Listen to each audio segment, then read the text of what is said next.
बिहार में 20 सालों से एक ही सरकार चल रही है और ये सरकार जैसे जैसे साल बीतते गए वैसे वैसे बिहार से चली ही नहीं। आज बिहार की सरकार नीतीश जी नहीं चला रहे हैं, उनको चलाने दे ही नहीं रहे हैं। आज यहाँ की सरकार केंद्र से चलती है। जो बड़े बड़े निर्णय होने हैं वो केंद्र में होते हैं, प्रधानमंत्री जी करते हैं, गृह मंत्री जी करते हैं।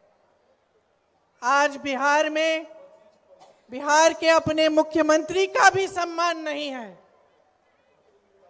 आप सब सम्मान देते हो लेकिन केंद्र सम्मान नहीं देता। और जब हर चीज केंद्र से चलेगी तो आपकी सुनवाई कहां होगी? जब आपकी सीएम की सुनवाई नहीं हो रही है तब आपकी सुनवाई कहां हो रही है?